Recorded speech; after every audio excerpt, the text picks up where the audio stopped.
शादी के बाद एक दिन मैं जैसे ही नहा धोकर तैयार होकर सुबह कमरे से बाहर निकली तो मेरा देवर मुझे घूर घूर कर देखने लगा और फिर मेरी तरफ आगे बढ़ते हुए बोला कि मुझे दूध पीना है। उसके मुंह से ऐसी बात सुनकर मैं बुरी तरह से घबरा गई। मुझे तो समझ ही नहीं आ रहा था कि आखिर इसे हो क्या गया है। वह मेरे करीब आता जा रहा था और मुझे बहुत ही अजीब नज़रों से देख रहा था और बार-बार यही रट लगाए हुए था कि मुझे दूध पीना है। उसे अपनी तरफ बढ़ता हुआ देख मेरे हाथ-पैर काँपने लगे। मैं समझ नहीं पा रही थी कि अब मैं क्या करूँ? और वह लगातार ज़िद करता जा रहा था कि मुझे दूध पिलाओ। उसके बाद जैसे ही अचानक वह मेरे करीब आया और उसने मेरी तरफ अपना हाथ बढ़ाया, तभी मेरी ननद आ गई और उसे अपने कमरे में ले गई। ये सब देखकर मेरे दिमाग में बहुत ही गलत ख़्याल आने लगे। मुझे तो समझ ही नहीं आ रहा था कि आखिर मेरा देवर मुझे देखकर इस तरह से क्यों बोल रहा था। तभी मेरी सास वहाँ आ गई और फिर उन्होंने मुझे जो बताया, उसे सुनकर तो मैं चौंक गई। उन्होंने कहा कि मेरे देवर की दिमागी हालत ठीक नहीं है, बस इसी वजह से वह ऐसी हरकत कर बैठा। मेरी सास ने मुझे समझाया कि मैं अपने देवर की किसी भी बात का बुरा ना मानूं, क्योंकि वह तो दिमागी मरीज है, पर हम तो समझदार हैं। मैंने अपनी सासू माँ से कहा कि आप फिक्र मत करिए, मैं अपने देवर की किसी बात का बुरा नहीं मानूंगी। मैं मन में यही सोचने लगी कि इसी वजह से वह मुझसे इस तरह की बात कर रहा था, वरना कोई ठीक-ठाक इंसान अपनी भाभी से इस तरह से कैसे बोल सकता है। लेकिन मुझे ये चीज़ बहुत अजीब लगती थी कि मेरा देवर मुझे जब भी देखता था तो घूर-घूर कर मेरे सीने की तरफ देखकर दूध पीने की ज़िद करने लगता था, जिस कारण मैं बुरी तरह से घबरा जाती थी।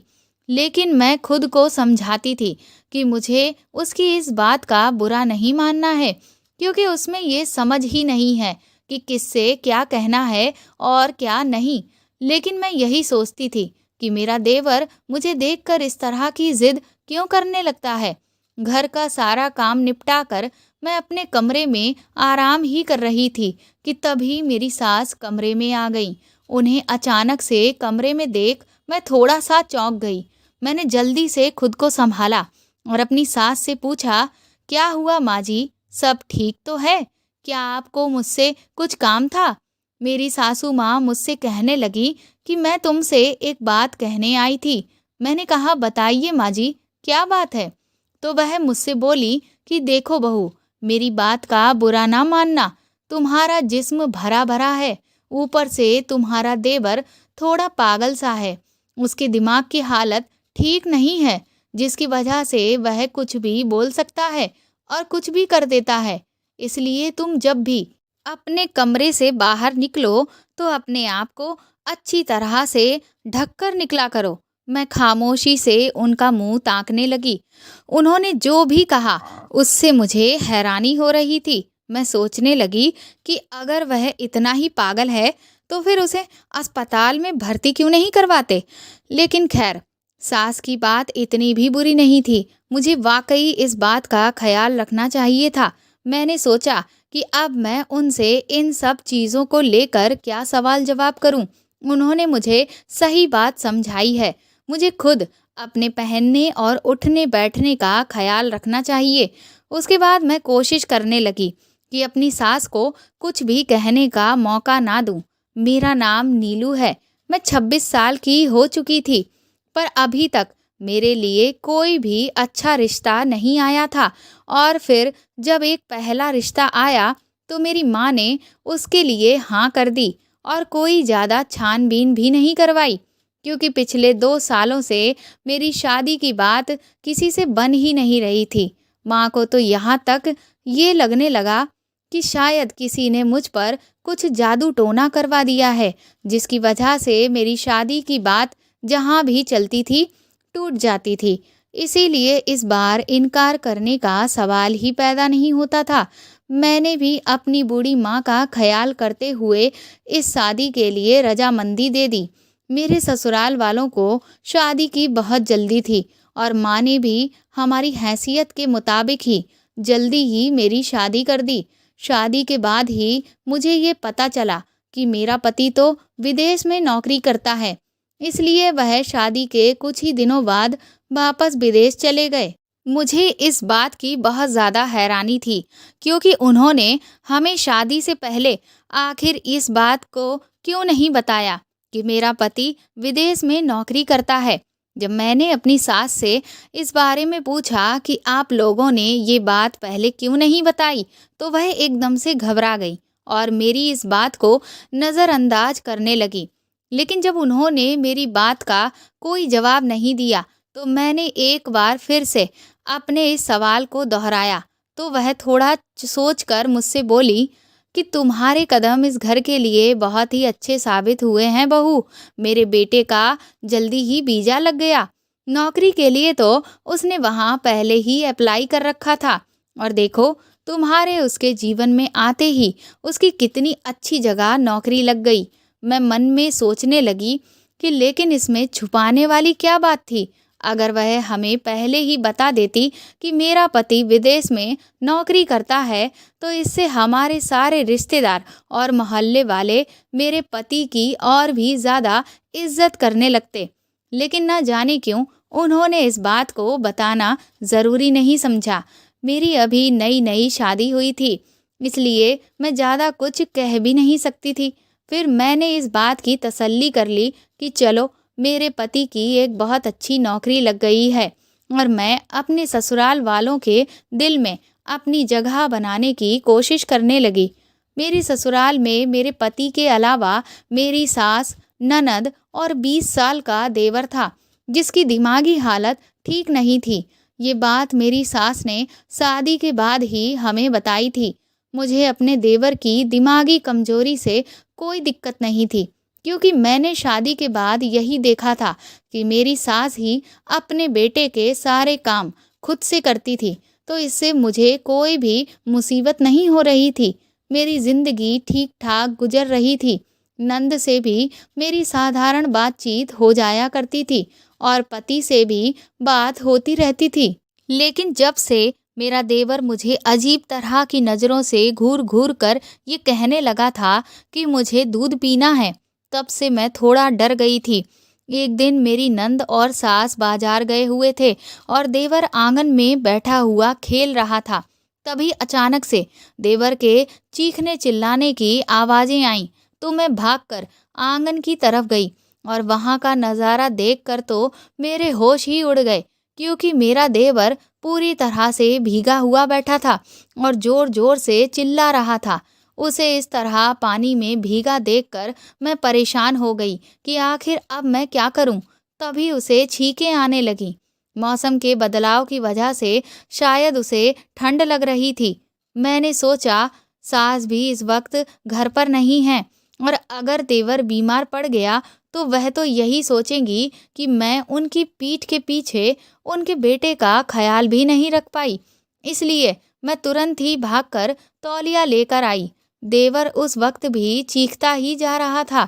मुझे तो समझ ही नहीं आ रहा था कि मैं उसे शांत कैसे कराऊं। उसके करीब जाने में मुझे बहुत घबराहट सी महसूस हो रही थी, लेकिन मेरे पास उस वक्त और कोई चारा भी नहीं था। इसलिए हिम्मत करके मैं उसके करीब गई और तौलिए से उसका सर पोंछने लगी। तभी अचानक से देवर ने मेरा हाथ पकड़ लिया। उसकी इस हरकत से मैं बुरी तरह से घबरा गई। मैं उसकी गिरफ्त से अपना हाथ छुड़ाने की कोशिश करने लगी, लेकिन वह मेरा हाथ छोड़ने को तैयार ही नहीं था। उसमें ना जाने इतनी ताकत कहाँ से आ गई थी। मेरी तो सांस फूलने लगी थी। वह मेरा हाथ पकड़े पकड़े ही मेरे और करीब आने लगा।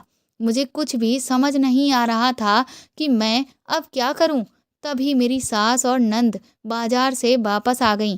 जैसे ही मेरी सास ने देवर को मेरे साथ ऐसा करते देखा, उन्होंने तुरंत ही मेरा हाथ देवर के हाथ से छुड़ाया।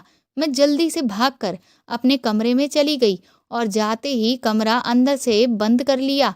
अपने देवर की इस हरकत की वजह से मैं बहुत ज़्यादा शर्मिंदगी महसूस कर रही थी।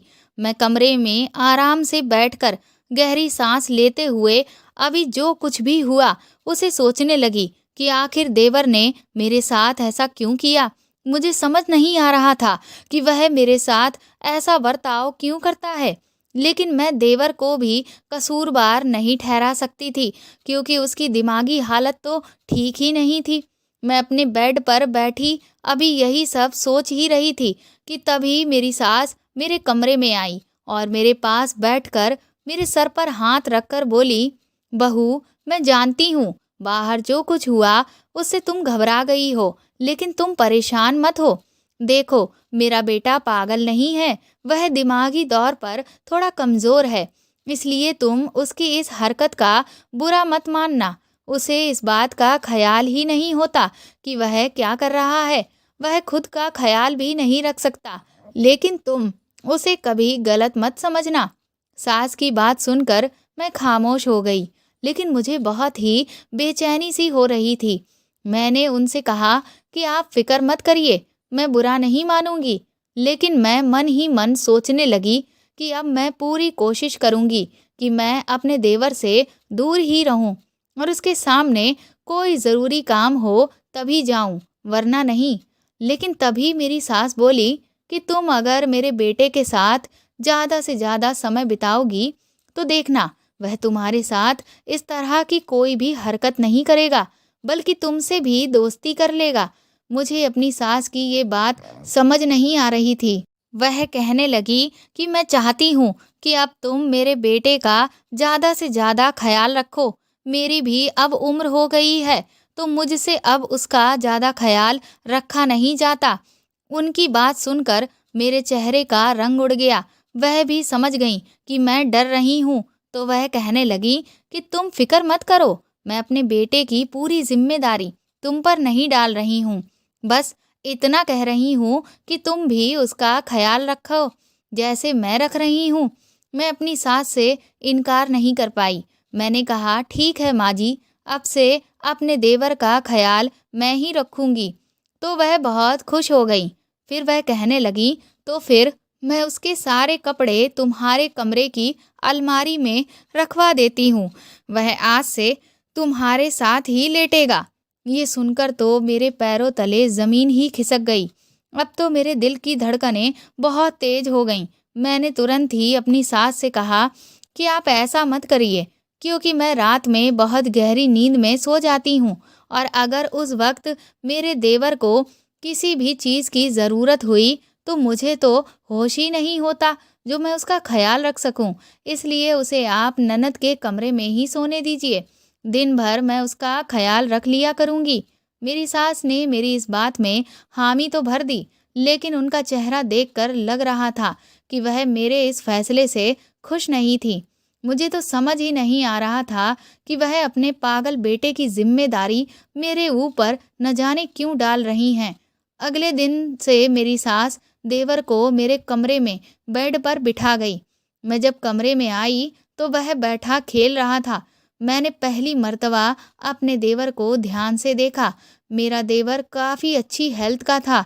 अगर वह दिमाग से बीमार ना होता तो वह एक बहुत ही खूबसूरत मर्द था। मैं अभी उसे गौर से देख ही रही थी कि तभी देवर ने भी मेरी तरफ देखा और उंगली से मेरी तरफ इशारा करते हुए कहने लगा, मुझे दूध पीना है। उसकी ये बात सुनकर मुझे शर्म सी महसूस हुई और मैंने अपना साड़ी का पल्लू ठीक किया। तभी मेरी सास कमरे में आ गई, तो मैंने उन्हें बताया कि ये मुझे देखते ही इस तरह की जिद करने लगता है।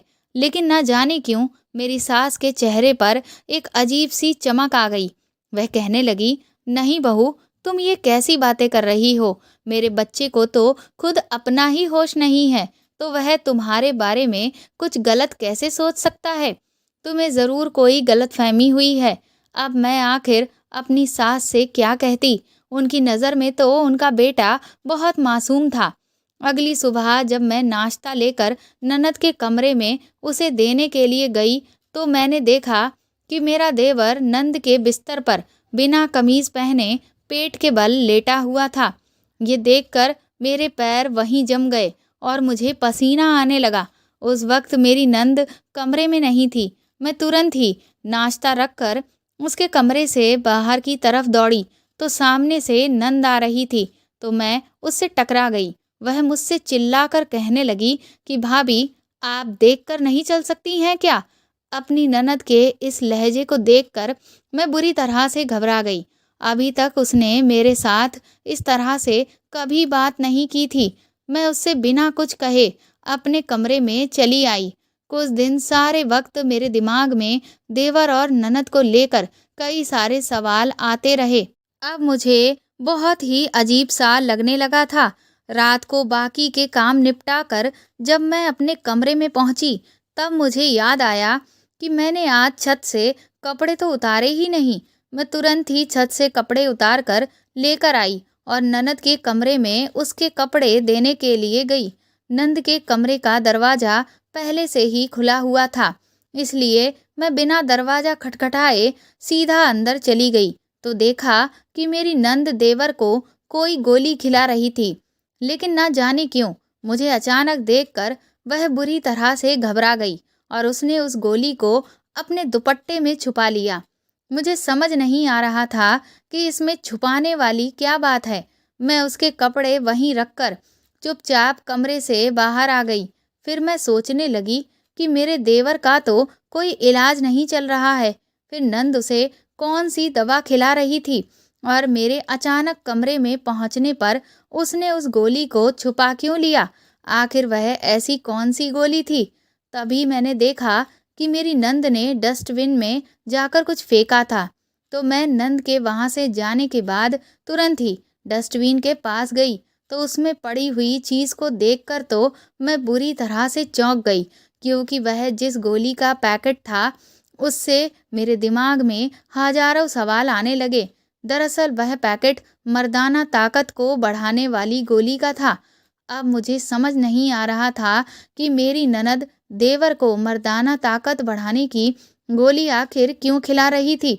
उसे इस गोली की क्या ज़रूरत?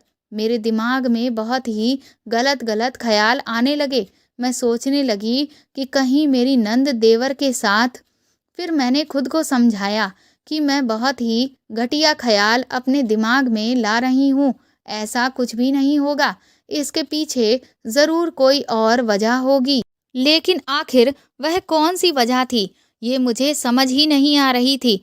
सुबह देवर को उस हालत में देखना और अब ये गोली वाला मामला, मेरे दिमाग ने तो काम करना ही बंद कर दिया था। पहले मैंने सोचा कि मैं इस बारे में अपनी सास से पूछूं, लेकिन फिर मुझे लगा कि कहीं अगर मेरी सास को मेरी बात पर यकीन नहीं हुआ तो मैं उल्टा अपने लिए ही कोई मुसीबत ना खड़ी कर लूं। इसलिए मैंने सोचा कि इस बात का पता अब मैं खुद ही लगाऊंगी कि आखिर मेरी नंद देवर के साथ क्या कर रही है। थोड़ी ही देर के बाद मेरी ननद मेरे कमरे में आई और कहने लगी, ये लो भाभी, हल्दी वाला दूध पी लो। मैंने उसे सवालिया नज़रों से देखा तो मुस्कुराकर कहने लगी, वो दरअसल आजकल मौसम बदल रहा है, जिसकी वजह से सर्दी जुकाम जल्दी हो जाता है। तो मैंने सोचा कि रात को हल्दी वाला दूध पीना फ़ायदेमंद रहेगा। मैं अपने लिए दूध बना रही थी तो सोचा आपके लिए भी बनाकर ले चलूं, बस इसीलिए ले आई। मैं मन ही मन सोचने लगी, मेरी ननद भी बड़ी अजीब है। कभी बहुत ही ज़्यादा मेरे साथ रूखा व्यवहार करती है तो कभी फिक्र करती है। तभी ननद कहने लगी, क्या हुआ भाभी, पी लीजिए दूध। मैंने तुरंत ही दूध पी लिया। मैंने सोचा कि अगर मैंने नहीं पिया तो शायद ये दोबारा से मुझ पर चिल्लाने ना लगे, क्योंकि इसका तो अब मुझे कोई भरोसा ही नहीं लगता कि कब ये नाराज़ हो जाए और कब ये खुश हो जाए। दूध पीने के तुरंत ही बाद मुझे ना जाने क्यों बड़ी ही गहरी नींद आने लगी। मैंने अपनी ननद से कहा कि मुझे नींद आ रही है तो वह कहने लगी, हाँ हाँ भाभी, आप सो जाइए, मैं भी अपने कमरे में जाती हूँ। उसके बाद वह चली गई और मैं तुरंत ही लाइट बंद करके लेट गई। अगली सुबह जब मैं सोकर उठी तो मुझे न जाने क्यों अपने बदन में बहुत ही दर्द महसूस हो रहा था और कुछ अजीब सा लग रहा था, जैसे कुछ अच्छा ना लग रहा हो। मुझे समझ नहीं आ रहा था कि रात को तो मैं अच्छी खासी सोई थी, फिर सुबह उठकर अचानक से शरीर में दर्द क्यों होने लगा। मैंने सोचा कि फ्रेश हो जाती हूँ तो शायद उसके बाद मुझे थोड़ा ठीक लगे। जब मैं बिस्तर से नीचे उतरी तो मुझे महसूस हुआ कि मुझे तो चलने में भी दिक्कत महसूस हो रही है। मुझे काफ़ी दर्द हो रहा था नीचे, लेकिन ऐसा क्यों था? कुछ समझ नहीं आ रहा था। पर धीरे-धीरे मुझे ऐसा लगने लगा कि जैसे मेरे साथ कुछ हुआ है। मैं बहुत परेशान होने लगी। मैं तुरंत ही शीशे के पास गई। वहाँ जाकर देखा तो मेरी गर्दन पर कुछ नाखूनों के निशान थे। ये देखकर तो मैं बुरी तरह से घबरा गई। अब मैं सोचने लगी कि ये सब आखिर क्या है? क्या रात को सोने के बाद मेरे साथ कुछ हुआ है या ये सब मेरा वहम है? अब मैं इस बात को लेकर कुछ निश्चित नहीं थी, तो इसीलिए किसी से कुछ कह भी नहीं सकती थी। उस पूरा दिन मैंने जैसे-तैसे घर का काम किया और देवर को संभाला, लेकिन मुझे चलने में बहुत ज़्यादा तकलीफ हो रही थी। मुझे तो समझ ही नहीं आ रहा था कि आखिर मेरे साथ ये हो क्या रहा है। 2-3 दिन के बाद लगभग आधी रात को न जाने कौन से वक्त मुझे नींद में खुद पर किसी बोझ का एहसास हुआ और अपनी गर्दन पर किसी की उँगलियों की छुअन महसूस हुई। मैंने जल्दी से आंखें खोली, लेकिन अंधेरा होने की वजह से मुझे कुछ भी नज़र नहीं आ रहा था। मैंने चिल्लाते हुए उसे खुद से दूर किया। तब मुझे अपने ऊपर से वह वजन हटा हुआ लगा। मैं उठकर सीधा अंधेरे में दरवाजे की तरफ भागी और दरवाज़ा खोलकर अपनी सास का दरवाज़ा खटखटाने लगी। जल्दी ही सास ने भी दरवाज़ा खोल दिया और हैरानगी से मेरी तरफ देखने लगी। मेरा शरीर पसीने से तरबतर था। मैं तुरंत ही अपनी सास के गले लग गई और रोने लगी। शोर की आवाज़ सुनकर नंद भी अपने कमरे से आ गई। सास मुझे ऐसी हालत में देखकर घबरा गई और बोली, क्या हुआ बहू? क्या कोई बुरा ख्वाब देख लिया है? मैंने अपनी सास से कहा, माँ जी, मेरे कमरे में कोई था। ये कहकर मैं रोने लगी। सास ने मुझे हैरानी से देखा और बोली, ये तुम क्या कह रही हो? रात के 2 बजे आखिर कौन तुम्हारे कमरे में आएगा? तुम्हें पता भी है कि तुम क्या बोले जा रही हो? तुम्हारा पति तो यहाँ है नहीं और देवर इस काबिल नहीं है, तो भला कौन हो सकता है? मेरी सास ने कहा, चलो मैं तुम्हारे साथ चलकर देखती हूँ।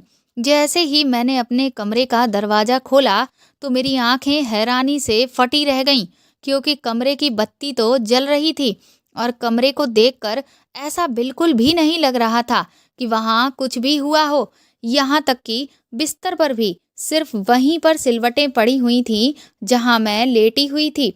मैंने अपनी सास से कहा कि आप मेरा यकीन कीजिए, मेरे कमरे में ज़रूर कोई था। मेरी सास ने नंद की तरफ देखकर कहा, अगर यहाँ कोई था तो तुम बताओ कौन था? क्या तुमने उसे देखा था? मेरी सास इस वक्त बहुत गुस्से में लग रही थी। मेरी नंद कहने लगी, भाभी, मुझे लगता है आपने कोई बुरा ख्वाब देखा है। मैं डर की वजह से चुपचाप खड़ी रही।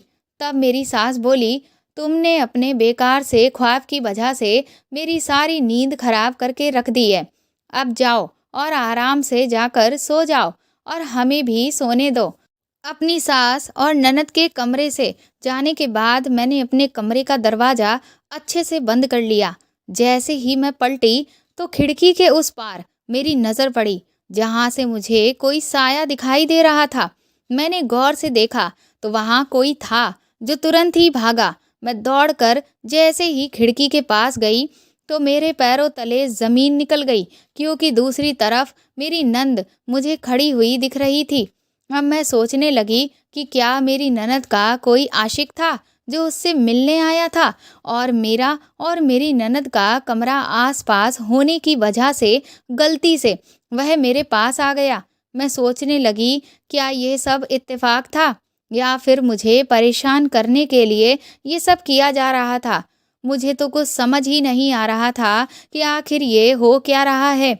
वो पूरी रात मैंने करवटें बदलते हुए ही काटी। सुबह मैंने अपनी ननद को आराम से नाश्ता करते हुए देखा।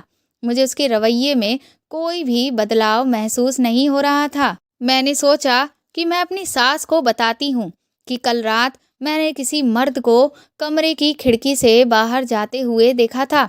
लेकिन फिर मुझे लगा कि कहीं मेरी सास मुझसे ये ना कहने लगे कि मैं उनकी बेटी के चरित्र पर उँगली उठा रही हूँ और कहीं ये बात मुझ पर ही उल्टी ना पड़ जाए।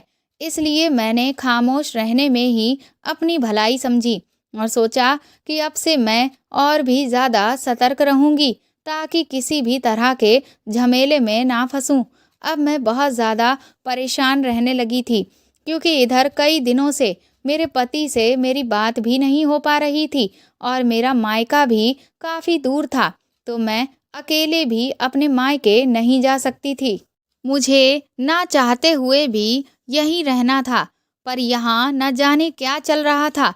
लेकिन मैंने सोच लिया था कि इस बार जैसे ही मेरी मेरे पति से बात होगी, मैं उनसे मुझे अपने पास बुलाने के लिए कहूँगी।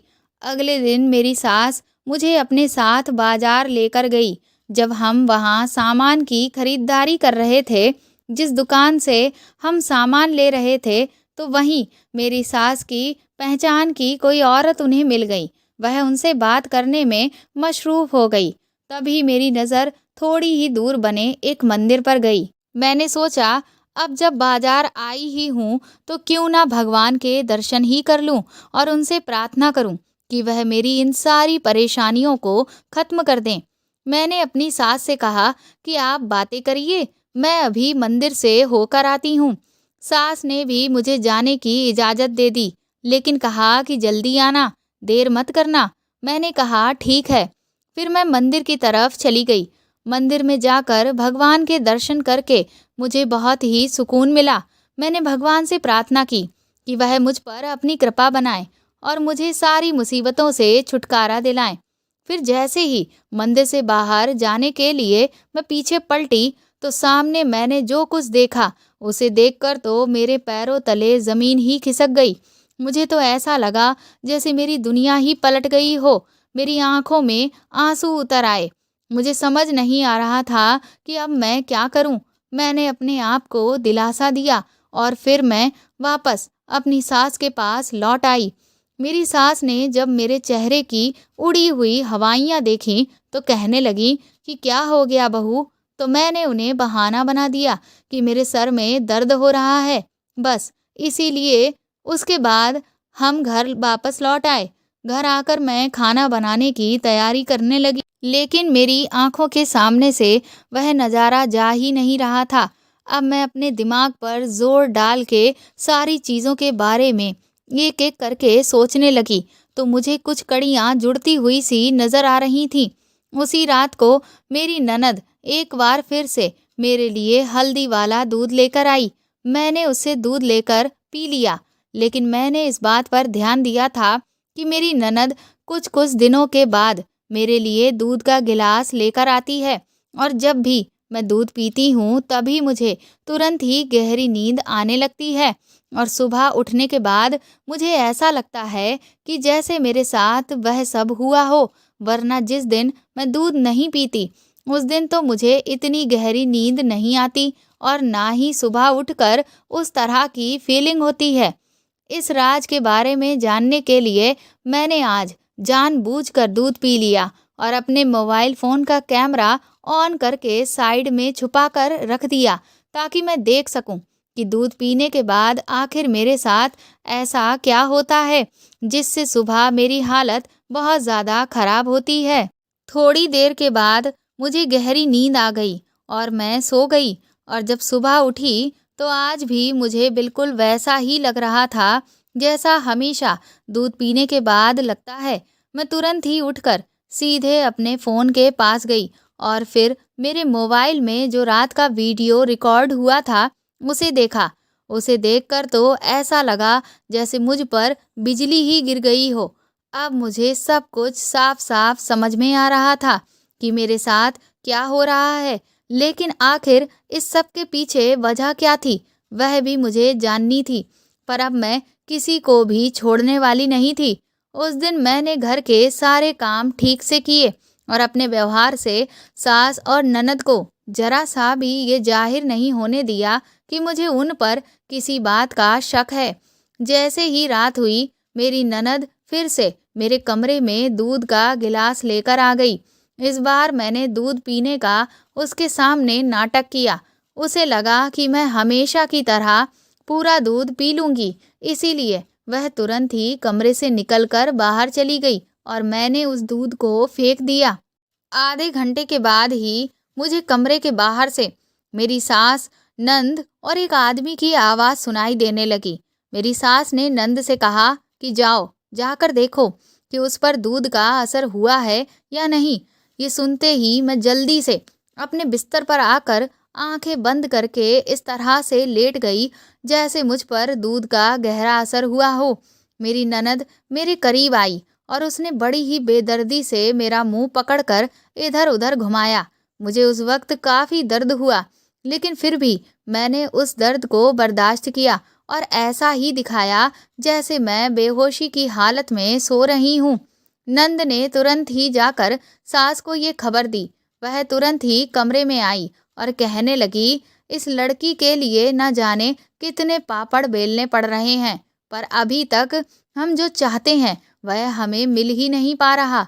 तभी मेरा देवर मेरी तरफ आगे बढ़ा और उसने जैसे ही मुझे हाथ लगाया, मैंने अपनी आंखें खोल दी और खींच के उसके गाल पर एक तमाचा मारा। मेरे अचानक उठ जाने से मेरी सास और ननद भी भौचक्की रह गई, लेकिन इससे पहले कि वह मेरे साथ किसी भी तरह की जोर जबरदस्ती करती, तभी पुलिस आ गई और उन सबको गिरफ्तार कर लिया। पुलिस ने उस आदमी को भी गिरफ्तार कर लिया जो मेरी नंद और सास से बातें कर रहा था। मैंने पहले से ही कमरे में कैमरा लगा दिया था और मुझे किस तरह से वह लोग बेहोश करके मेरे साथ ये सब करने की कोशिश कर रहे थे, वह पूरा वीडियो भी मैंने सबूत के तौर पर पुलिस को दिखा दिया। वह आदमी जिसे पुलिस ने गिरफ्तार किया था वह और कोई नहीं बल्कि मेरा पति ही था। वह सभी लोग हैरान थे कि मुझे उन सब की सच्चाई आखिर कैसे पता चली। तब मैंने पुलिस के सामने ही उन्हें बताया कि जिस दिन मैं मंदिर में भगवान से प्रार्थना करने गई थी, उसी दिन मैंने मंदिर में अपने पति को एक बच्चे के साथ खड़ा देखा। ये देखकर तो मैं हैरान ही रह गई थी कि मेरा पति तो विदेश में नौकरी कर रहा है, फिर वह यहाँ कैसे है। पहले तो मैंने सोचा कि मैं खुद ही जाकर उससे ये सवाल करूं, लेकिन मुझे काफ़ी समय से अपने साथ होने वाली अजीबोगरीब हरकतों की वजह से ऐसा लग रहा था कि जैसे मेरे साथ कोई साजिश हो रही है। इसलिए मैंने उस वक्त कुछ भी नहीं कहा और तुम लोगों पर नज़र रखना शुरू कर दिया। मैंने सास से कहा कि तुम्हारी बेटी मुझे जब भी दूध देती थी तो तभी मुझे गहरी नींद आती थी और सुबह उठकर अपने शरीर में दर्द महसूस होता था। इसीलिए मैंने कैमरा लगाकर तुम्हारी सारी सच्चाई देख ली थी और आज पुलिस को बुला लिया ताकि तुम जैसे धोखेबाज लोगों को मैं सबक सिखा सकूं। उन लोगों ने बताया कि मेरे पति की शादी तो पहले ही किसी और से हो चुकी है, लेकिन मेरी सास का दूसरा बेटा दिमागी मरीज था तो उसकी शादी किसी से नहीं हो सकती थी। पर मेरी सास की इच्छा थी कि उसके पागल बेटे का भी वंश आगे बढ़े, इसीलिए उन्होंने दुनिया के सामने अपने बड़े बेटे को कुंवारा दिखाकर मेरी शादी उससे करवा दी। लेकिन बच्चा वह मुझसे अपने पागल बेटे का पैदा करवाना चाहती थी, इसीलिए विदेश का बहाना बनाकर अपने बड़े बेटे को उसकी पत्नी के साथ कहीं दूसरी जगह रहने के लिए भेज दिया और यहाँ मुझे नशीला दूध पिलाकर देवर से मेरे साथ वह सब कुछ करवा रही थी जिससे उनका वंश आगे बढ़ सके। पुलिस उन सभी को गिरफ्तार करके ले गई। मैं अपने घर वापस लौट आई और अपने पति को तलाक दे दिया। मेरी माँ ने 2 साल के इंतज़ार के बाद मेरी दोबारा शादी करवा दी। इस दौरान माँ को बहुत सारी परेशानियों का सामना करना पड़ा था क्योंकि तलाकशुदा होने की वजह से सब मुझे ही गलत समझते थे। लेकिन पापा के गांव के दोस्त जब घर आए तब उन्होंने सब जानने के बाद माँ से अपने बेटे के लिए मेरा हाथ मांग लिया।